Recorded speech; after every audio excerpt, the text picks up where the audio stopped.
Sean Lee from Minimal Pro. How you going, man?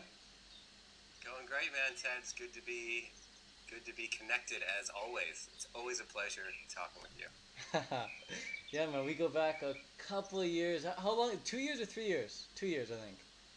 Well, let's see. Our first interaction was probably my 500 squats a day video that I sent you a long, long time back, just to get True. some coaching from you. Yeah. Uh, and then a little over 2 years ago, when I was living in Chiang Mai and you were in Canada, I hired you to do some more diet and fitness coaching with me. And yeah, we've always kept in touch ever since. So we just need to check the date on that 500 squat YouTube video if it's still up there. Oh man, that must be late 2012. I don't know, 2012 or 2013. Yeah. It's in there. It's in there. In that spectrum.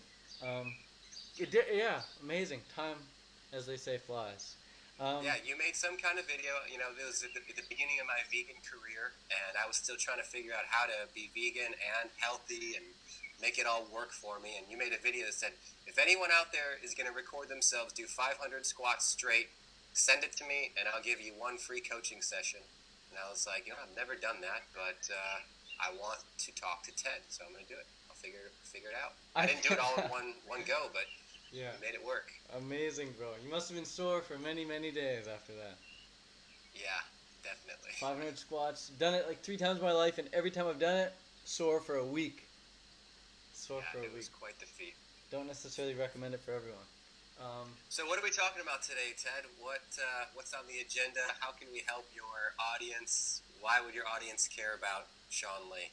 Today, I'd love to hear about your entrepreneurial life.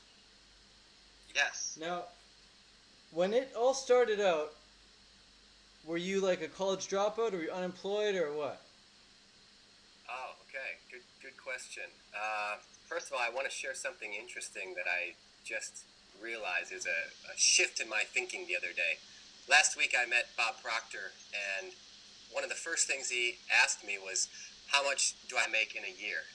And I caught myself in some past focused thinking. The first number I wrote down was the number from my 2015 last year's tax return. That was the number I wrote down for how much I make in a year. But I realized that is living in the past. If I look at what my business is making now, what we made last month, what we're going to make this month, I make $1 million a year. And that was the first time I ever let myself think that way. That, wow, my business made $90,000 last year. We're going to make more than $90,000 this year.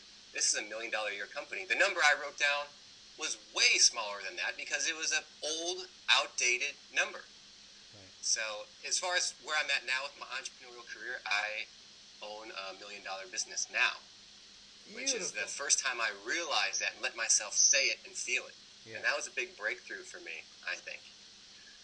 But where did I come from? I'm a very classically trained entrepreneur, I think, because I went to a 4-year business school, university in America. I graduated with a degree in business, in finance, with a minor in entrepreneurship. So No way. if you want to connect the dots looking back, it would all sort of make sense. Wow. But I had plenty of failures along the way, and I took a lot more away from books like The 4-Hour Work Week or books like Rework than I did from all the time in university. I think a lot of people would say university is more about who you meet than what you actually learn. Yes, bro. Every story. Yeah. Wow. So that wait, we gotta pause right there. That is so powerful what you just said. Okay, so you spent thousands of dollars going to university, I'm sure, a couple years at least, and many hours in there, and Yeah. you took more away from reading a book that took maybe 20 hours, the 40-hour work week, and a book that took maybe 10 hours, a rework, to read, Yeah. So Well, because you and I talk about these two words all the time. The two words are self-image. And 4 years of university did not do anything to change my self-image and my relation with wealth and becoming wealthy and earning money. But the one book, The 4-Hour Work Week, in almost an instant changed my self-image that I can earn as much money as I want and never have to work more than 4 hours a week. This was a total breakthrough in my self-image, what was possible. That never happened in university. University, I memorized a lot of facts and figures and names. I think my cheekbones are going to be, or my cheek muscles are going to be very sore tomorrow from smiling so much in this conversation, man. That's great. Ear to ear right now. Me too. I can connect with this. I hope people listening can connect as well. That's powerful, man. I love what you said. I've never heard that before. It's like, yeah, university doesn't, there's no courses on changing your self-image in university. Yeah. All the courses. And then back to what I said about income, that was another big realization is there's no such thing as an annual income. Like, you don't make money annually. People get this locked into their mind that I make $50,000 a year, but you don't make money annually. You make money, or you earn money, minute by minute or hour by hour. I'm earning money while I'm sleeping. So to lock yourself into this is how much I make, I think is a very limiting belief, because no one has ever made money in an annual period. True. Like, you can look back, this is how much I've made in the last year, but your ability to earn money changes every single second. That's it. Yeah, you can only look back and say, yeah, this is how much I made last year. Right. But as far as this year goes, that was a big shift for me.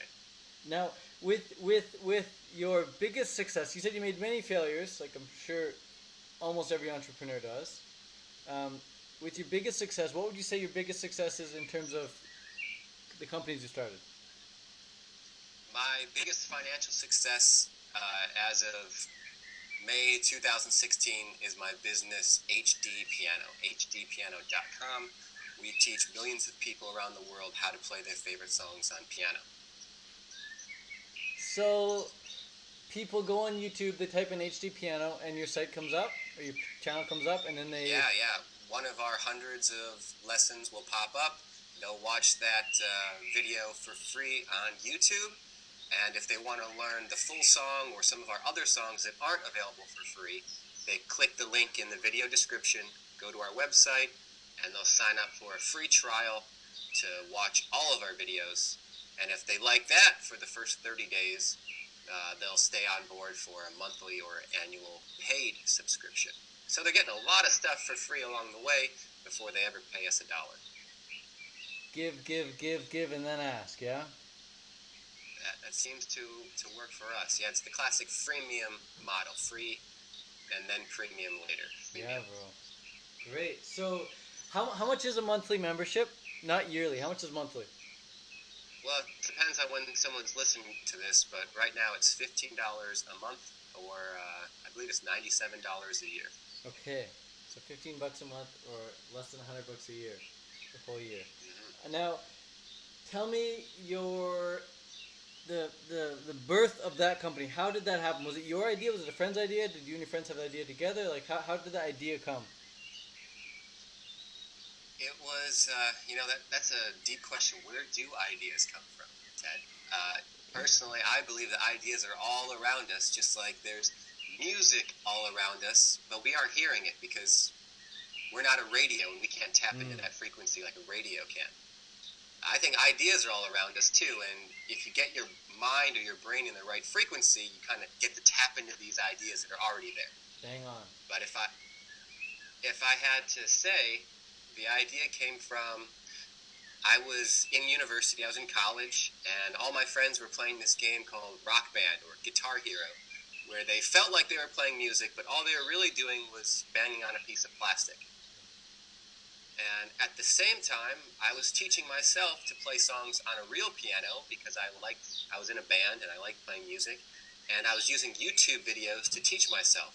I'm kind of a stubborn person, and I wasn't satisfied with the lessons I was learning from on YouTube. And so I was thinking, wouldn't it be great if there was something that was as fun as this game all my friends like, but where I could actually play a real instrument?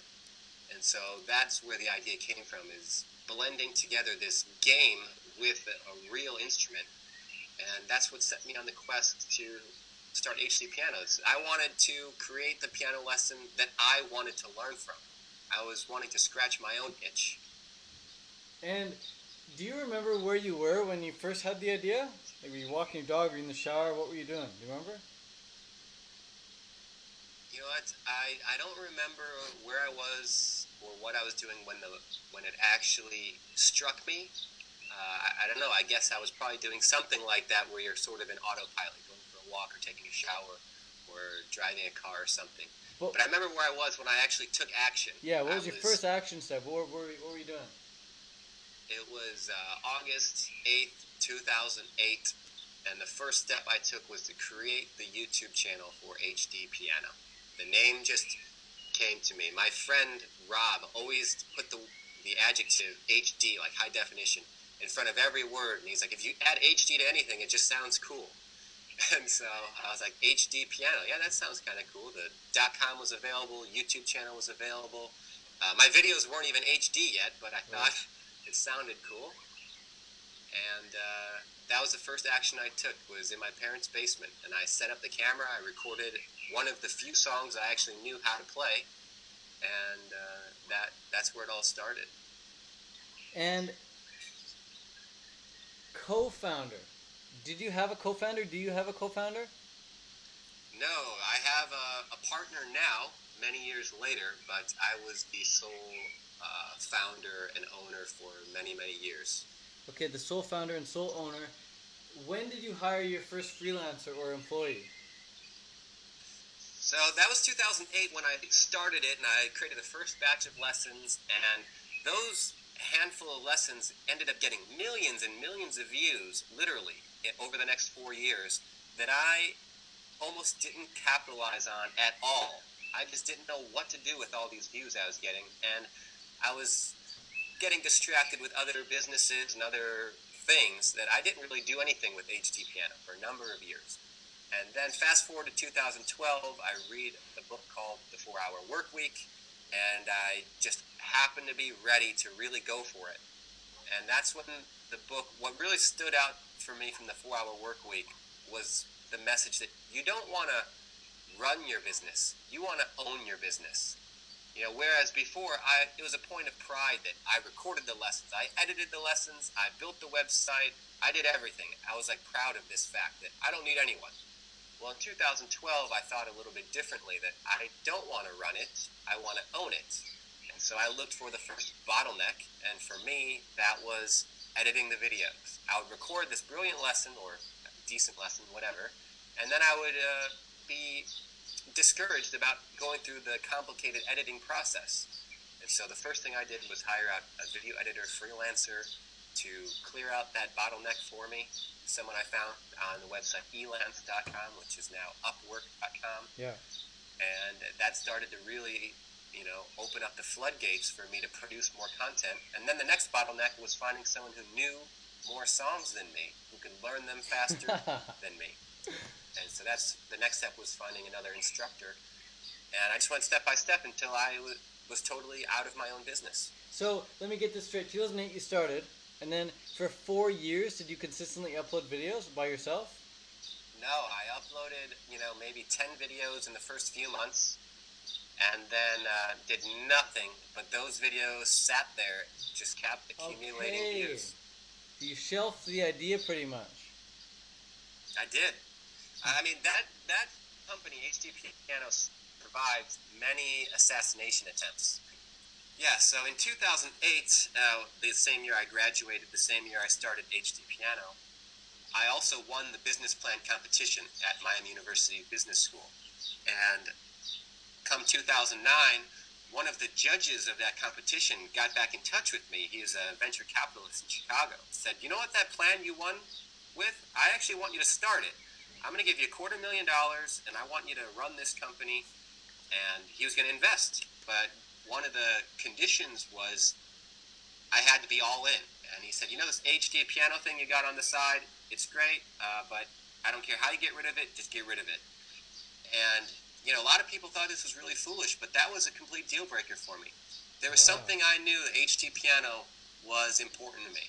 And I was not going to get rid of it to start this other venture with this investor. So that was one thing HD piano survived. Even though I wasn't making any money off of it, I didn't let it die there. Right. And there was another story, which maybe we'll talk about offline another day, where it Cool. survived another assassination attempt. I love it, man. So basically I wasn't doing anything with it. I wasn't making any money off of it, but for some reason I knew I wanted it. I wanted to keep it around. I wanted to keep it alive. Yeah. And I passed up other opportunities in order to do that. Because you knew the potential it had, right? You knew it could benefit people. I did. And I knew that it was something that I really wanted and really loved. And now, today, it's like I can learn any song that I want to learn on piano today. I can learn it in one day using my website. Right. I love it, man. I love it, love it, love it. Useful. Very useful. Yeah. So, okay. So, no co-founder. Did you think at one point you needed a co-founder? Or you never wanted, you purposely avoided it? Well, once it was founded, the idea of a co-founder was kind of obsolete. But, yeah, I think every time you think about hiring someone, at least it's kind of natural to feel the sense of panic, and you think like, oh, I need someone to like save my business. And the first instinct is like, all right, I need someone to like come in here and like become a part owner and just like save the day. Yeah. And I think I felt that with the video editor. I think I felt that with the instructor. I think I felt that with programmers. Like I just need someone who's really gonna love it as much as I love it. Give them 10% or whatever and save the day. But then if you take a step back and say, all right, what do I actually really need done here? And if you can get this on a sheet of paper, I need X, Y, and Z done. I'm willing to give them A, B, and C. This is the timeline I need it done. Then you realize all you really need is a freelancer. Or at least that's what I found over and over and over. True. If you just take a step back and just write down on a sheet of paper what you really need done, you'll see that you don't need a co-owner. You don't need a co-founder. What you need is just a few things done. And there's people who are really good at that. And a lot of people don't want to get involved with ownership, believe it or not. A lot of people just want to get their work done, collect their paycheck, go home, and be with their family. Right. You know, not everyone wants to be a co-owner. You'd be surprised.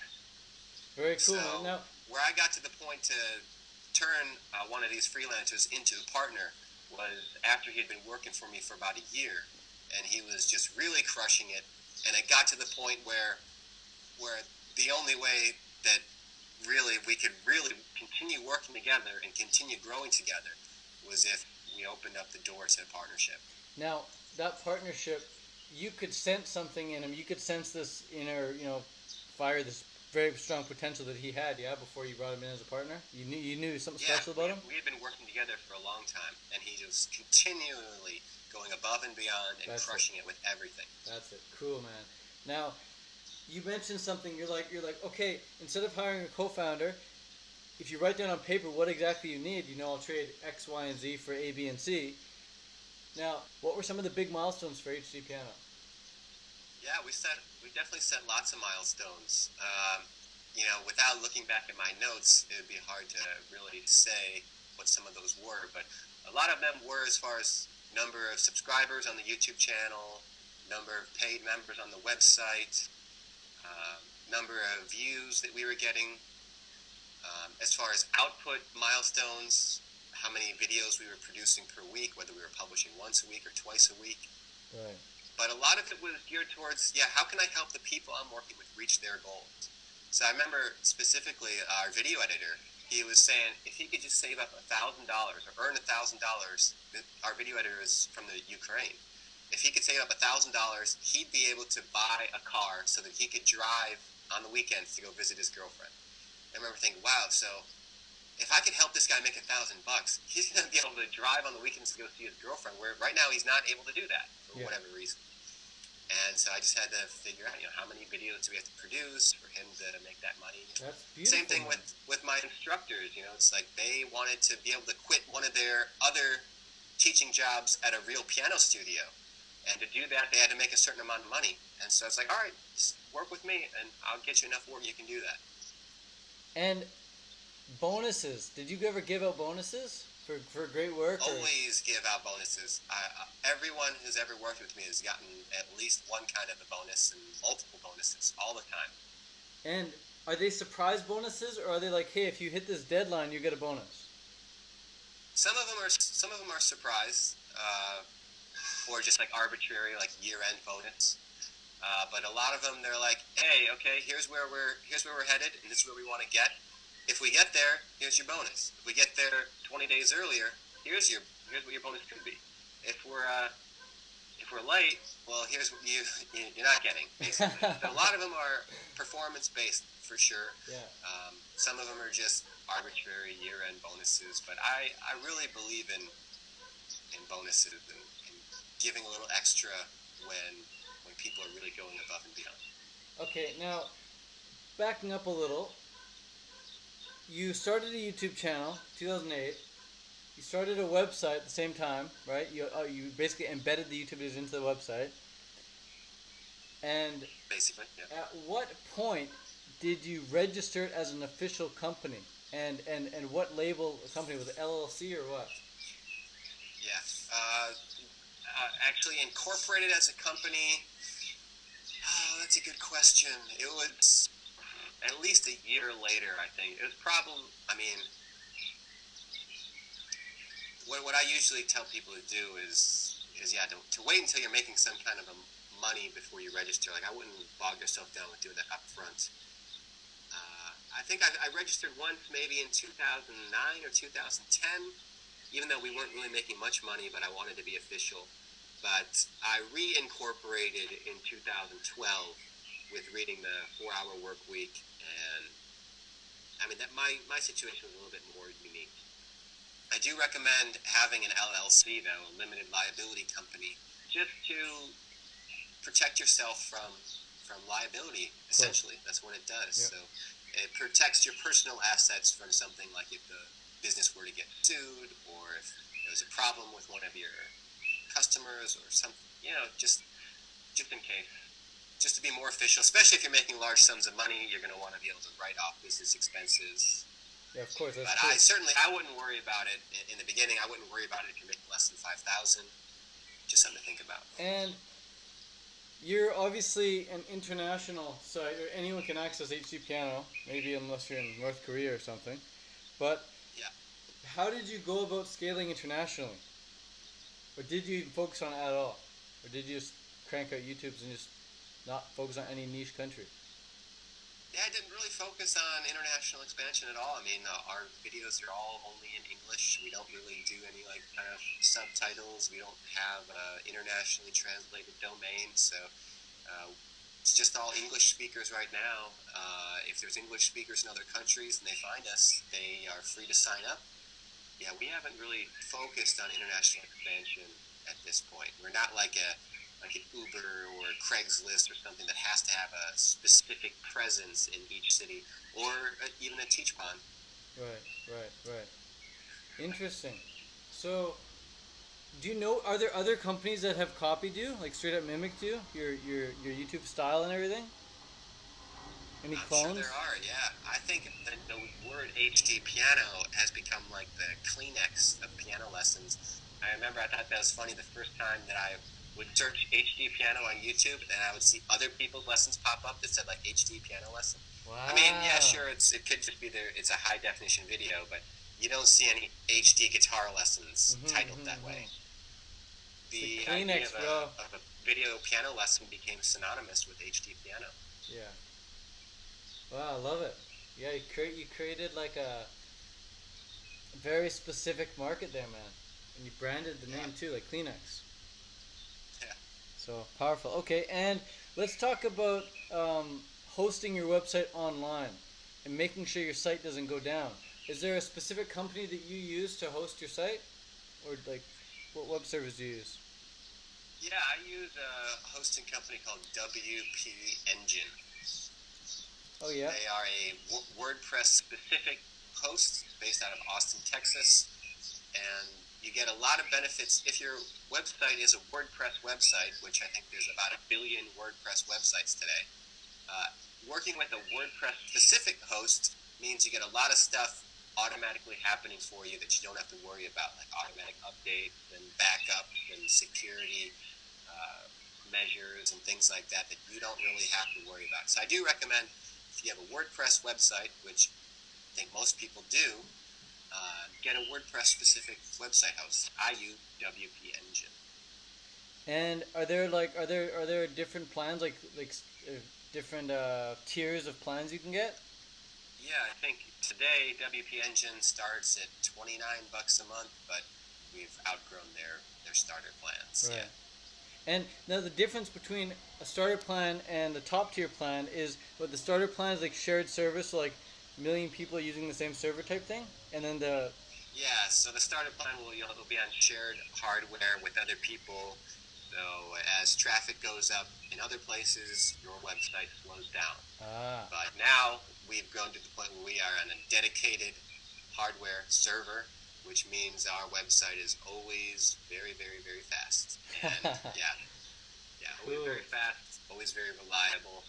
And because it's a WordPress host, it's always up to date. We got backups, and we're in good shape with that company, I think. And hackers, did you have to like hire anyone to like try and hack your site so they could fix it ahead of time, or how do you deal with hackers? Never really thought too much about that. No, okay. Yeah. Some people are just super paranoid about that.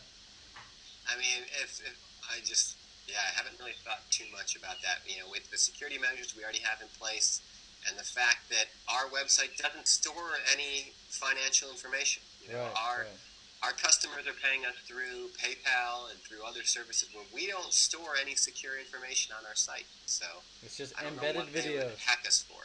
Embedded videos. Yeah. Now, marketing. So I know YouTube videos, I think, are their own marketing. YouTube is a marketing platform, right? And every video you put up is an ad, basically. But did you do any additional marketing, like with Google AdWords? I dabbled with that way back in the day. I probably spent less than $100 or $2 on ads in my lifetime. But yeah, since we're teaching music people really want to learn, we have never really had to buy ads. No, we don't currently buy or pay for any ads. Beautiful, man. But on the flip side, since we're teaching copywritten music and popular music, we do pay royalties to the content owners and the publishers and things like that. So that can almost be seen as ad expenditure. So we don't pay for the ads, but we teach things that are in such high demand that we don't have to advertise, and so there's a fee for that on the back end. So either you advertise and pay for it directly, or you're going to piggyback on something else and pay a royalty fee, I guess. There you go. But yeah, YouTube is purely marketing. It's marketing. Big time, man. And yeah, YouTube, your video could go viral on there, and you don't even know why or how. It just happens. Yeah. It's the power of numbers. You crank out enough videos, a few of them are bound to get millions of views. Especially if they're high quality.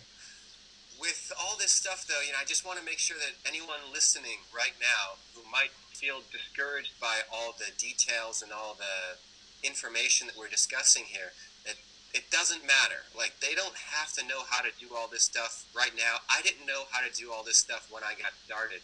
The most important thing is that you decide that you're going to create your own business, and you're going to create a lifestyle that you really, really want. You're going to sit down and think about what you want and how much money is going to come into your life to live the life you want to live.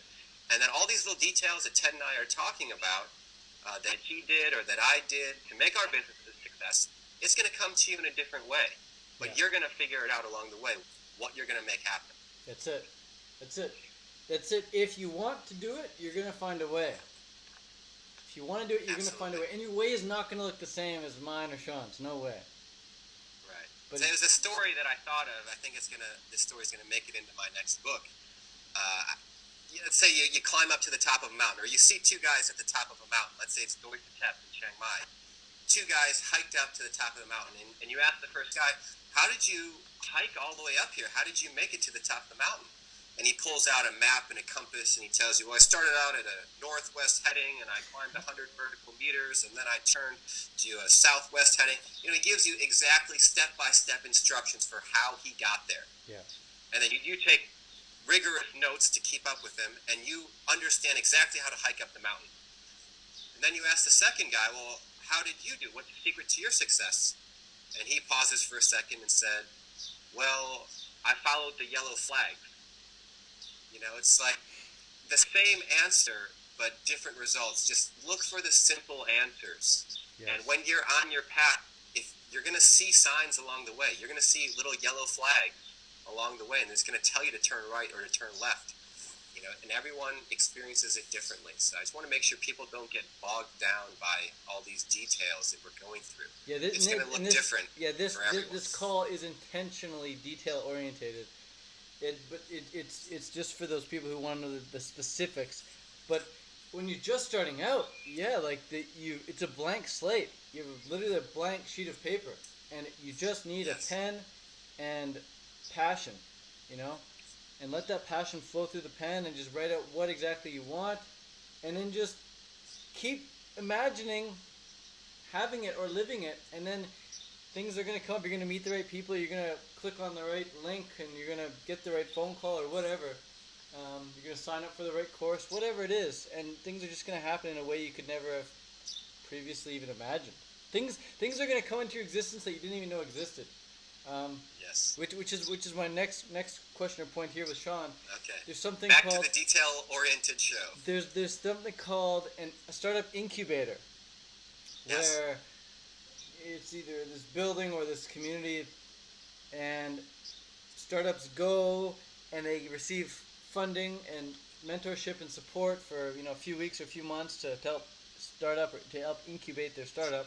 The most famous one is Y Combinator in Mountain Valley, California. Is that started by Mark Cuban? Mark Cuban? Nah, I don't know if he had any involvement with Y Combinator. Okay. I'm sure he has some with other incubators, maybe. But okay. Do you know of anyone who's gone through an incubator? I don't think I've met any entrepreneurs personally or discussed with them, or if I have, it's slipping my mind. Okay. No, I don't believe so. Not a incubator like the one you've just described. No. Okay. Have you heard of Y Combinator? Yeah, I've heard of them. I understand what they are conceptually. I don't have any personal experience with them, though. Okay. There's thousands of them, but the most popular one is Y Combinator, and the reason Y Combinator is the most popular is because they helped companies like Dropbox, they help companies like Airbnb, they help companies like Stripe get started and make them big. But the only reason they got into the Y Combinator in the first place was because the vision was so crystal clear, and the founders, they knew exactly what they wanted to do. So, yeah, you're only going to really receive funding if you're crystal clear on your idea. It doesn't even matter what the necessary idea is, it just needs to be clear and concise in the founder's head, and the founders need to be very confident that they're going to be able to execute. If you haven't spoken to anyone who's gone through those incubators, then we'll skip on that. And next question. Well, I can offer some point of view, perspective on that, is that I have gone down the route of having investors and advisors and things like that, versus HD Piano, which was completely bootstrapped off of the $150 I had in my pocket when I started it. Okay. And, if I could do it all over again, or if I was starting something new right now, I would go the bootstrap route, personally, because I think they said this in the book Rework, too, is when you bootstrap, your focus is on earning first. You have no money, you're focused on making and earning money. But when you get someone to write a check for $1 million, which I've been in that situation, you're focused more on how to spend money. So, there's huge successes like Airbnb and Dropbox that have come out of these incubators and that have worked well with investors, and I'm not going to deny that.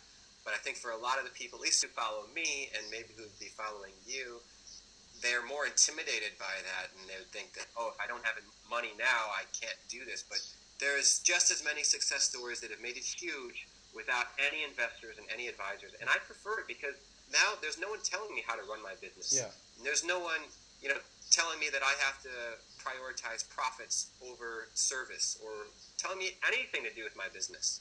Or I control my business the way I want, and I have full responsibility, and I reap the benefits for that. So me, I don't really vibe with the get a lot of money, have all these people tell me what to do, and it's going to be a guaranteed success. I'd rather roll the dice and have more control, if you ask me. Do you use BaseCamp for HD Piano? Yeah, I've been using BaseCamp for years. Wow. I love BaseCamp. I love 37 Signals. Yeah. 37 Signals, rest in peace, bro. Didn't they change the name? Obituary that I don't know about? Well, yeah, they changed the name officially to BaseCamp, right? Oh, okay. I see what you mean. So the name is RIP. Okay. But yeah, BaseCamp. I love BaseCamp. Cool. And now, Jason Fried, the author of Rework, right? Yeah. And he bootstrapped the shit out of BaseCamp. He took no funding. They still haven't taken any venture funding. I think he's gotten some investment from a friend or something. Maybe Peter Thiel or something. But no VC funding, and he loves it that way. He just loves the absolute freedom. He doesn't have to, report to anyone but the customers. And he was one of the OG role model for me. Like I read an article when I was living in Chicago, doing the opposite of what he was saying, and I read an article interview of him before I read Rework. How he'd wake up, he'd sleep, or he'd wake up with no alarm. He wouldn't check email first thing in the morning.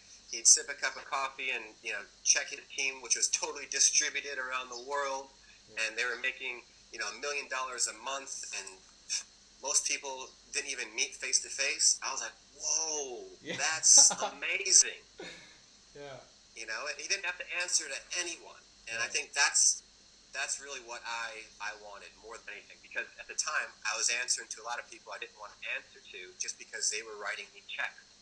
That's it, man. That's it. There's always thick strings attached to money being given to you. Yeah.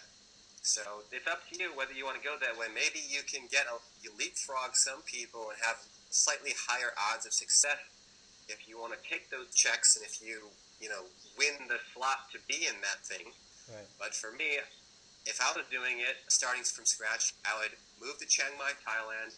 I would get into these co-working spaces, which is like the free version of an incubator. Right.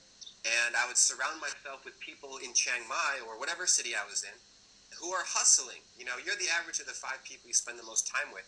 So the incubator is successful because you're around all these other people who are hustling and focused on winning. Yeah. You can find that somewhere else without having to take these checks and have people tell you what to do. Go to a co-working space. There's co-working space in every city. Go to Coworker.com. Find a co-working space in your area. You're going to surround yourself with people who are hustling and focused on winning, and you can benefit from that without having to answer to all these other people to tell you what to do. That could have been the most potent 30 seconds of this whole call right there, man. Well, there you go. There's your soundbite. There's coworker.com. Check it out, guys. I personally have never been to that site, but I can imagine it must be pretty kick-ass. Sean's going to... Yeah, so Coworker.com was founded by a guy named Sam Marks, who I met in Chiang Mai, who sold his e-cigarette company for $100 million.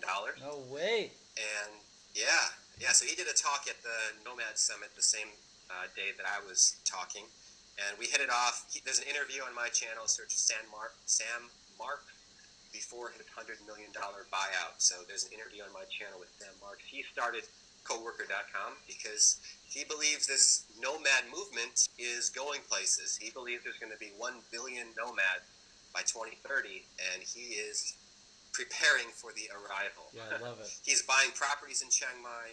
He's starting co-working websites. He believes in it.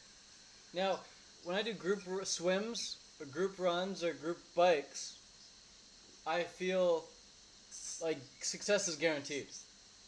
I'm swimming with better people than me. I'm running with better people than me. I'm cycling with better people than me. And just subconsciously and in my heart, I know that if I keep doing this, I will get to their level. There's no way I can't. When you do what they do, you get what they get. So when I go to these co-working spaces, like even at Maya Mall, they have the AIS camp there, where just everyone's just hustling. Everyone's just heads down, in the books, on the computer, on their tablets, working, getting shit done, on the calls. When I'm there working, it's the exact same feeling I get as when I'm swimming, biking, or running with better athletes than me.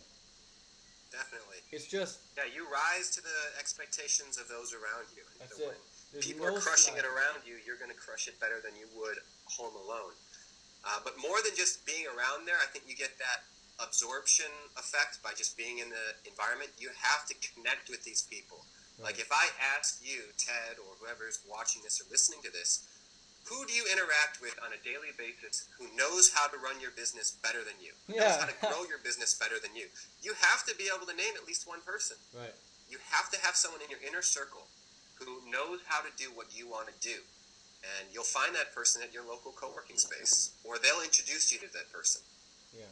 And I think if you're in a situation now where you live in friggin' Iowa or something, you live in the middle of nowhere, you can Idaho, wherever, you can always just go on YouTube initially, watch a whole bunch of interviews with your favorite founder or CEO, whatever, and just watch these videos over and over and over again, especially the interviews, and just soak up, the material through there until you get inspired enough to make a move physically and meet with these types of people in real life, like I'm kind of doing with Shawn right now. This is closer to real life than me watching a YouTube video, but Definitely. It would even be more powerful if he was here sitting right beside me, or we're going for a walk or something. So yeah, definitely. Yeah, think about you and I. We had at least a dozen phone calls before we ever met face to face. Right, and before that, it was you watching me on YouTube. It was YouTube. Yeah. Yeah. So, and big tip too, guys. If you ever want to meet a girl or a guy face to face, like if you're interested in them in a relationship, and you meet them on Instagram or Tinder or Facebook or wherever first, get on Skype with them first and Skype with them a few times before you ever meet them in person. So when you meet them in person, it's like you have a better expectation of what they're gonna be like. Because we've all had this where we meet person online. Instagram feeds lie. That's it. It's all about the angles on there. But Instagram can't hide. Skype can't hide on Skype. Right. As easily. But yeah, okay, massive, man. Cool. Last quick question, just to go back to the details. Last quick question. Yes. Newsletters. Do you crank out newsletters or no? You know what? I was like a hard no on this question for a long, long time, but I'm starting to warm up to it. And I was a hard no because I hated email newsletters. I hated getting them, so I was never going to send them. Yeah. But recently, I think there's like a new approach to email newsletters where I've been starting to get really great value from some newsletters. And so, I've begun adopting the use of email newsletters. I mean, if you want to know about email newsletters, I recommend the book Launch by Jeff Walker. He was kind of like the father of email marketing. But, they say it's like a numbers game, and one email is worth, $1 a month on your newsletter list. Or, don't do it because you think about people or an email as a dollar. Do it because you like writing short bursts of content, or you like, teasing your blog posts that you're doing. You do it because you want to share, not because you want to sell, and I think it could work. But I think a lot of people are really doing it wrong. I hear that, man. I hear that. There's a lot of flow and enjoyment that can come from writing a beautiful Facebook status update. Right? You just want to get an idea. Writing is great. You just go on. If you want to share your writing in email, that's great too. That's it. So people approach a Facebook status update by just simply the mentality of sharing. And as a result, they crank out status updates daily. But an email newsletter, a lot of people are very hesitant to write those because they just think it strictly in terms of dollars and like, I don't want to pester people and try and sell them something.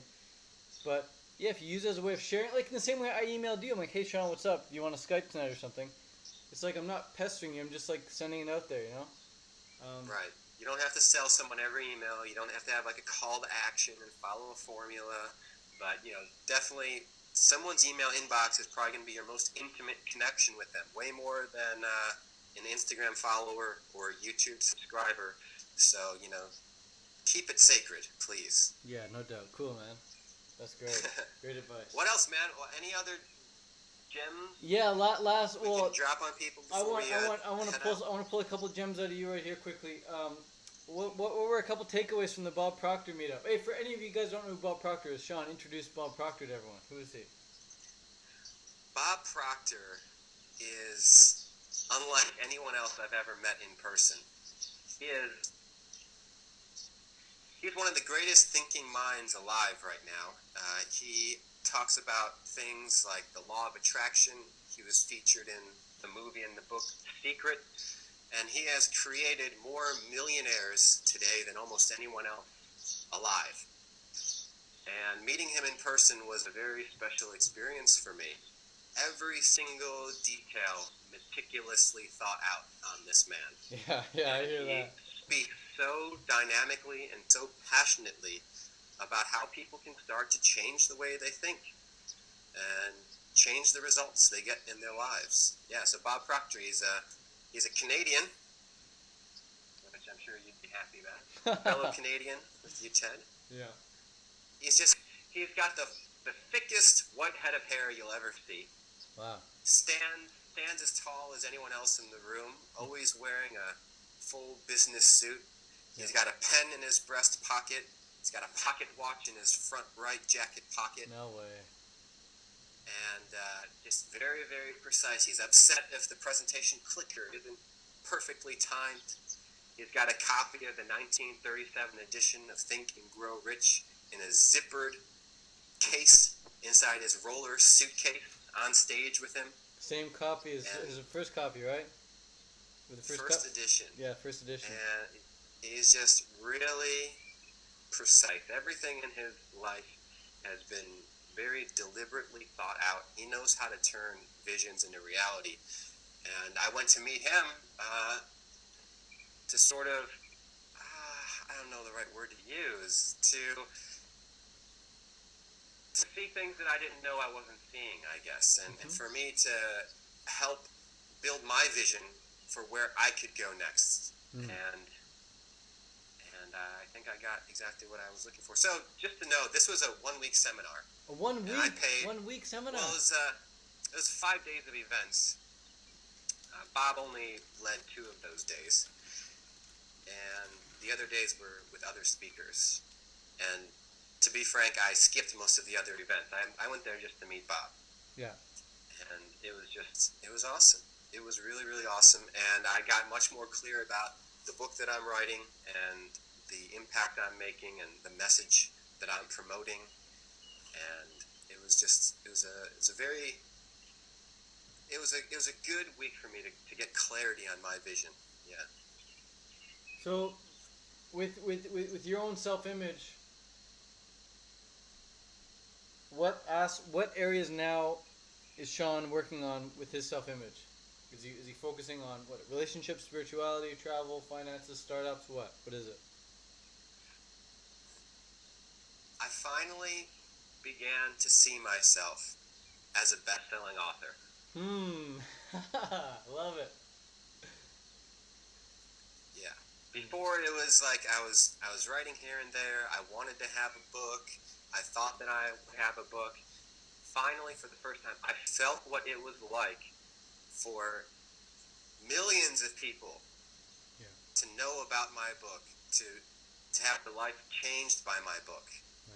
And it was a really powerful vision. Yeah, it woke me up out of bed late at night, and my girlfriend was sleeping. I didn't want to disturb her, so I'm in the bathroom with my notes and the light on. It must have been 1 a.m, just furious with energy and excitement and putting visions together on paper. It was a very special thing. You can't bottle that up. You can't bottle it up. You can't plan it. You can't schedule it. And I was so happy that it came.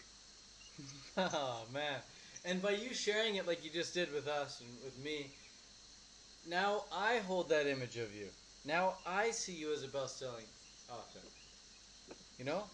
And yes. Like now I hold that subconscious expectation of you. And they've done this study, this psychology study where they took teachers and they told teachers, okay, this group of kids are very, very smart. These kids are like geniuses, and then these kids are pretty dumb. Don't expect much from these kids. So sure enough, by the end of the year, the kids who were labeled the geniuses, they got really high grades, and the kids that were labeled really dumb, they got really low grades. But what the teachers didn't know was that at the start of the year, they just randomly picked a bunch of kids and they were assigned these labels. But the kids were neither smart smart nor dumb. They were just regular kids. But the teacher's expectations of them created that report card grade. That's crazy. I mean, that kind of experiment would be seen as so unethical these Yeah. days. That's amazing they pulled that off. Mm-hmm. But yeah, and so this is huge for parents even. You know, parents, they so innocently have these negative expectations of the kids. They say like, "Oh, Susie can't dance. She's a horrible dancer." Whatever. Or we say, "Oh, Michael, he's just lazy. That's just the way he is." And the kids adopt that thought. Yes. And the parents don't even need to say it to the kid either. They can just think it and feel it, you know? Yeah. And Totally. we pick up on that. So by you sharing your vision like that, man, by saying, you know what, like, I'm starting to see myself as a best-selling author, I can clearly see you as a best-selling author, you know? And so this energy can just circulate. You know, you put it out, it comes right back. It happens so clearly. And if you remember, late last year, we were in a mastermind group together, and we were sitting in my living room in Chiang Mai. I remember it like yesterday, bro. Yeah, we were talking about, you know, our dreams and our goals, and one of the things I wrote down was to give a TED Talk. And I couldn't see it then, you know? It was like an intellectual want. It wasn't a true, like, belief or desire within me. But on that night in Baden last week, I saw it, I felt it, I saw it from the first person. I saw me and the red carpet below my feet and the red lights of the timer in front of me, and the house lights turn up as the audience begins their roaring applause as I conclude my talk. It was so unlike the previous intellectual want. It was so much more real. Yeah. Beautiful, bro. It's different. Beautiful. Yeah, so when a lot of people, oh man, we could go on, we could talk forever, but it's just, the point is just find what you absolutely are obsessed with, that you can't not think about, and just go for that. Forget everything else. Yeah. All right, so here's you asked me what's the one takeaway from Bob Proctor, Week with Bob Proctor. Here's the one takeaway that I think I really resonated with, and I think a lot of your listeners would resonate with. And the one concept was the 3 different types of goals that are out there. And he talks about A-type goals, B-type goals, and C-type goals. And your A-type goals are goals that you know you can do. You know, like, Ted, what's your best 5K time right now? 16:55. All right, so if you set a goal that says I'm going to run a 5K in 16:55, that's absurd because you know you can do that. Yeah. All right, so A-type goals are goals you know you can do. Now, B-type goals are goals you think you can do. So if you set a goal, I'm going to run a 5K in 16:50. Say, okay, I can shave off 5 seconds, 1 second per K, or whatever it is. A-type goals and B-type goals you know you can do or think you can do, just do not inspire you at all. Yeah. Like, stay away from A-type and They B-type feel goals. more like to-dos. Yes, exactly.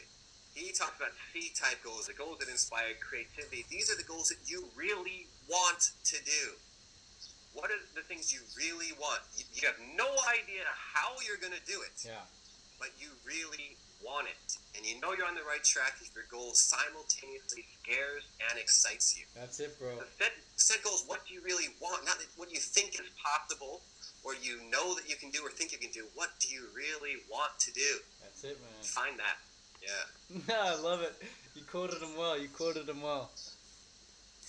I could hear Bob's voice through your words right there.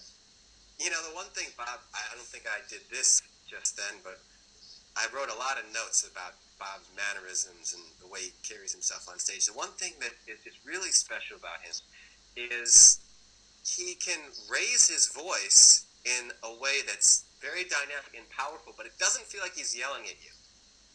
But he raises his voice as loud as anyone else you've ever been around, but it doesn't feel like he's yelling at you, but it's a very unique thing. So true, man. Very unique how he can raise his voice. And it'll be on certain words that are not going to feel like attacking words, and it's not going to feel like he's yelling at you. But It'll just be all of a sudden, exactly! Yeah. Just like raises his voice so loud, like no one does that, but Bob Proctor. He's gotten it honed in, man. He's practiced that for years now. But for someone like myself or you who'd want to adopt something like that, I'm sure we'd have to practice that in private for many hours. Yeah, right. It was very forced just then, and that's not my style. That's Bob Proctor. But you never know. You in 20 years, man. He's the man. He's the man. But yeah, public speaking. I'm a public speaker. I'm an author. I'm a filmmaker. Yes, you are, man. Yes, you are. I think whenever you're watching this, you're gonna find me doing all those things. Beautiful, man. And digital nomad entrepreneur, and great friend, bro. Great friend to have as well. Thank you very much. I'm looking forward to catching up in person next. Yeah, we're not wherever sure. that might be in the world. Not sure when, not sure where, but it's gonna happen. We just know it. We're linked. Yep. We're linked. We're synced. Well, thanks for the call, bro. I hope this audio finds people and helps people one way or another. If not, I'm sure you and I enjoyed it very much. Yeah, ditto, bro. Likewise. We will. Have a good one, brother. We'll end the call here, and I will see you sometime when I see you. No idea when or where, but we just know it's gonna happen. You enjoy yourself, and thank you so much, bro, for going through all these answers. Love it. Word. Peace, man. See you on the flip side. Bye-bye. Bye.